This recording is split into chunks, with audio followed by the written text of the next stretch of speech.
கூழுக்காக சேஷ்ட புத்திர பாகத்தை விற்று போடுகிறவளை தேவன் அழிப்பார்.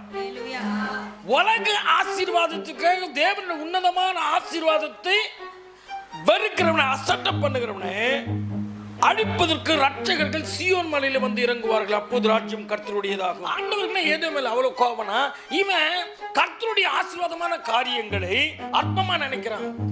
ஆடி கார்ல வந்து இறங்கி தண்ணியில கூழ் வாங்கி நக்கி நக்கி குடிக்கிறான். சேடுங்க, மார்வாடிங்க, பெரிய பெரிய கோட்டீஸ்வரனுங்க கியூல நிக்கிறானுங்க. ஆண்டவருடைய சாப்பாட்டை பார்த்தா காலில் வந்து வேணாம் பரவாயில்ல. தேவனுடைய ஆசீர்வாதத்தை அற்பமா நினைக்கிறான். அல்லேலூயா. ஹாஸ்பிட்டல்ல டோக்கன் போட்டு கியூ நிக்கிறான். சபையில உள்ள நோய்த்தி கியூ நிக்க முடியலையே. அல்லேலூயா. வெளியே போறோம்னா 4 மணி 5 மணிக்கெல்லாம் தூக்கத்தெல்லாம் கடிச்சிட்டு கடகடன்னு எழுந்து நிற்கிறவன் ஆண்டவருடைய காரியம் வந்தா சர்ச்சைக்கு தானே.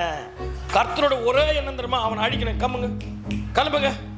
இவன் தேவனுடைய காரியங்களை அசட்டை பண்றவன். இவன் எழுப்பு. இவனை இருக்க வைக்க கூடாது. அது முடிக்கும் போது சொல்றாரு, சீயோன் மலையில வந்து இறங்குறது ஒரே நோக்கமே அப்படிப்பட்டவர்களை அழிப்பதற்காக. அல்லேலூயா. நம்முடைய இருதயமே நம்மை குற்றவாளியாக தீர்க்குமானால் தேவன் நம்முடைய இருதயத்திலே பெரியவராக இருந்து நம்ம நியாயம். அல்லேலூயா. நீங்க கர்த்தருடைய காரியத்துல வைராக்கியம் பாராட்டி பாருங்க. உங்க சூழ்நிலை வந்தா கர்த்தர் உங்களுக்கு வைராக்கியம் பாருங்க.